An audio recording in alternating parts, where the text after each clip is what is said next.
Bonjour à tous, je vous invite à vous abonner à cette chaîne, à aimer, à partager, à commenter ces vidéos, c'est très important. C'est une manière de nous soutenir. Merci à vous tous. Bonjour Sophie Mageran. Bonjour Corentin. Alors aujourd'hui, vous nous emmenez à Beyrouth, enfin au Liban, avec Benjamin Blanchard du 13 au 20 mai, mais aussi avec Olivier Ponce du 17 au 24 octobre. Oui, Deux voyages. Frédéric Ponce du 17 au 24 octobre, donc 2 voyages au Liban cette année. C'est vrai que le Liban est un pays ami de la France et depuis plusieurs années maintenant, chaque année nous proposons d'y aller, d'y retourner. Certains déjà connaissent ce pays mais souhaitent le visiter à nouveau, porter des témoignages d'amitié à cette population qui souffre quand même grandement, on le sait. Et donc on n'a jamais cessé d'aller au Liban. Là, même pendant la crise du Covid, on avait des fenêtres, paf, on allait au Liban. Donc ça on a un lien presque fraternel, qui est fraternel avec ce pays. Depuis Saint-Louis, il y a des liens particuliers avec cette population, notamment chrétienne, qui devient de plus en plus minoritaire dans ce pays du Levant, mais qui est encore là, qui traverse des crises diverses et variées. On a bien sûr le Covid les a mis à plat. Il y a eu cette grosse explosion, bien sûr, en août 2021, je crois, si je me souviens bien, le 4 août. Et puis également des sanctions financières qui sont extrêmement fortes et très sévères et peut-être injustes même de la part des politiques américains qui ont finalement asphyxié complètement l'économie de ce pays et c'est assez dramatique. Néanmoins, les gens sont là, tous ne sont pas partis et le fait d'aller au Liban, ça leur transmet un petit peu d'espoir, d'espérance. Ça permet toujours à l'occasion de ces voyages de faire des rencontres avec les populations sur place, avec des personnalités, avec des gens de l'Église aussi. Vous savez qu'on est dans la France et la laïcité, c'est vraiment franco-français, et que particulièrement dans ces pays orientaux, il n'y a pas de séparation entre ce qui est religieux et ce qui est le reste fait de la société. Donc oui, on va rencontrer toutes ces personnalités et notamment des personnalités religieuses.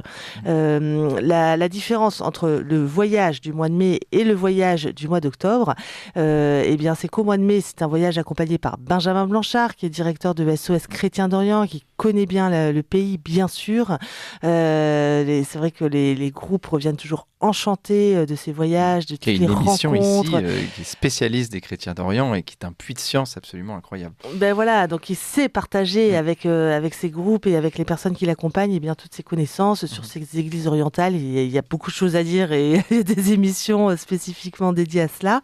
Et puis également, un voyage tout à fait particulier au mois d'octobre avec Frédéric Ponce à l'occasion de la commémoration des attentats du Drakkar. Ça c'est une grande un grand épisode qui a eu lieu pendant la guerre du Liban, donc c'était en 1983. Il y a eu cet attentat mené contre un immeuble qui s'appelait le Drakkar à proximité de l'aéroport de Beyrouth, où vous avez pratiquement une centaine de paras français qui ont été soufflés lors de cet attentat.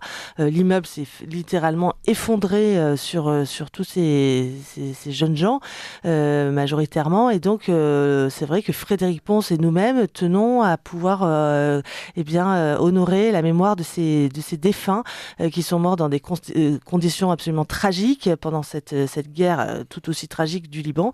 Et donc ce sera l'occasion de se rendre sur les lieux, de se rendre également à l'ambassade de France, parce qu'il y aura toute une journée particulière de commémoration. Et puis également avec Frédéric Ponce qui connaît bien, qui est un journaliste, qui connaît bien toute la guerre du Liban, tous les ressorts, de reprendre un petit peu tout l'aspect historique et de le partager, bien sûr, avec ceux qui l'accompagneront. Et donc, avec Benjamin Blanchard ou avec Frédéric Ponce, quel est le parcours? Parce que le Liban est un pays, finalement, qui est tout petit. C'est tout petit. C'est tout petit. Il y a Beyrouth, et puis il y a aussi des montagnes. Enfin, il y a beaucoup de choses à faire. Alors, il y a beaucoup de choses à faire. C'est tout petit, mais c'est très riche. C'est vrai que le Liban, c'est le berceau des Phéniciens, donc des Cananéens de la Bible. vous savez, les Cananéens, le pays de Canaan dont parle la Bible, l'Ancien Testament, Abraham, Dieu lui dit, tu iras vers le pays de Canaan, on prend ta famille et je te montrerai vers le pays où aller.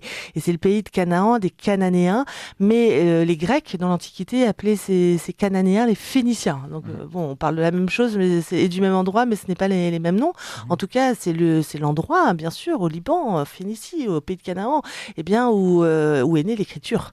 L'écriture est née là, dans ce système d'écriture qui est absolument passionnant et qui a 3000 ans aujourd'hui, puisqu'il est né autour de 1000 avant Jésus-Christ. Un système extrêmement simplifié par rapport au cunéiforme qui avait cours jusque-là dans toutes ces grandes civilisations orientales. Et donc, on va utiliser et inventer, là, au Liban actuel, eh bien, un système d'écriture simplifié avec une vingtaine de caractères. On prend des pictogrammes qui représentent un objet. Par exemple, si vous prenez un A, cher Corentin, un majuscule mais inversé, vous mettez vous inversez la pointe en bas, et bien en réalité ça représente les cornes d'un taureau, ça représente une tête de taureau. Et donc effectivement Aleph signifie les cornes du taureau, et dans Aleph on va retenir le son A. Un bête, c'est une maison fermée, si on prend un B majuscule, c'est une sorte de 8, une maison fermée avec un jardin devant. Bête, c'est la maison, Bethléem, la maison du pain. Guimel, c'est la porte, c'est un G, c'est une sorte d'équerre, si vous voulez, etc. Donc, en fait, on représente des pictogrammes et dont on va retenir le son. Le premier son. Et donc, c'est une révolution, bien sûr, dans l'histoire de l'écriture pour l'humanité, parce que de ce système d'écriture qui est né au Liban, qu'on visite à Byblos, Byblos qui est l'origine même du berceau, sans doute, de l'écriture, eh bien, on va dériver, bien sûr, l'écriture qui sera récupérée par les Hébreux, et puis il dérivera d'ailleurs l'alphabet arabe, qui continue, d'ailleurs, comme l'écriture phénicienne, de s'écrire de droite vers la gauche. En revanche, eh bien, les Grecs récupéreront cet héritage. Et c'est très beau, d'ailleurs, il y a une jolie histoire mythologique des Grecs qui cherchaient à expliquer toute chose par le mythe. Il y avait une très belle princesse de Tyr qui avait été séduite par un magnifique taureau. Souvenez-vous de cette histoire sur la grève, là, sur le bord de mer. Elle va chevaucher ce magnifique taureau. Ils vont d'ailleurs remonter vers le Bosphore, donc entre la Turquie actuelle et la Grèce. Donc c'est le passage du bœuf, c'est ça que signifie le Bosphore, qui se souvient de cet épisode. Et cette princesse, eh bien, son frère va commencer à la chercher quand même, à aller se renseigner du côté des Grecs, qui vont lui dire, mais alors, si, on peut te donner des informations, mais donne-nous quelque chose. Et c'est comme ça que les Grecs expliquaient l'arrivée de l'alphabet chez eux, lors de ce troc entre un frère cherchant sa sœur, qui s'appelait Europe, bien sûr. Ah oui, donc il y a un lien entre le Liban et l'Europe. C'est certain. Les racines européennes au Liban. Bien sûr, le mot même d'Europe vient du Liban, donc tout cela est passionnant. Et donc au cours de ce voyage, certes, on s'arrêtera à Beyrouth, ce qui est un point obligé. On visitera Byblos, on visitera bien sûr la vallée sainte de la Kadisha, cette grande vallée où il y a depuis le 6e siècle de notre ère, eh bien il y a d'immenses monastères, mais aussi des ermitages qui sont situés là et qui sont encore vivaces et vivants. Et donc, on passe bien sûr par la plaine de la Beka pour visiter le grand site archéologique romain de Baalbek. Et puis, dans le sud, eh bien, on passe bien sûr par la montagne du Chouf, Tyr et Sidon, pour évoquer eh bien, les origines de cette belle histoire et de cette belle princesse d'Europe.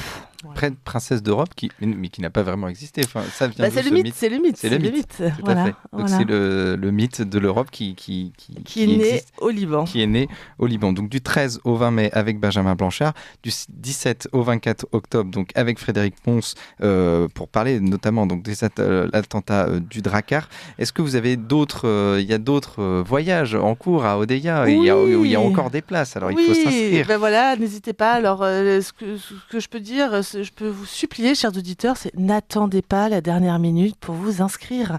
Alors on essaye de tout faire. Si certains se réveillent un peu tard, mais c'est une habitude malheureusement qui a été prise depuis le Covid et qui nous cause pas mal d'ennuis en fait, parce que si vous voulez, comment dire, c'est très technique et notamment les places d'avion. Voilà, oui. On bloque des places d'avion et puis en fonction du remplissage, on en rend certaines. Mais après, si d'autres inscrits arrivent, il faut reprendre des places d'avion, mais qui coûtent plus cher. Et puis, on ne trouve plus les mêmes horaires d'avion. Et donc, tout ça est compliqué. Donc, prenez de l'avance, inscrivez-vous en avance. Vous voulez aller au Liban au mois de mai, c'est le moment. Oui. Après, ça sera trop tard. Vous voulez aller au Liban au mois d'octobre, les places sont limitées. De toute façon, bon, là, ça se remplit comme ça, parce que c'est unique. C'est un événement très, très particulier. Mais voilà, c'est ce que je peux dire peut-être ce matin aux auditeurs et aux participants de nos voyages ODEIA. Voilà, donc prenez vos places le plus vite possible. On rappelle, du 13 au 20 mai avec donc, Benjamin Planchard, directeur de SOS Chrétien d'Orient, et du 17 au 24 octobre avec donc le journaliste Frédéric Ponce, notamment pour parler des attentats du Drakkar. Donc vous pouvez retrouver donc, tous ces voyages sur odeia.fr et on se retrouve la semaine prochaine. Sophie Mageran, on repart en voyage avec vous. Avec grand plaisir. Merci à vous. Vous appréciez cette émission? Alors aidez Radio Courtoisie à en produire d'autres en indépendance totale. Rendez-vous sur soutenir.radiocourtoisie.fr. Merci d'avance.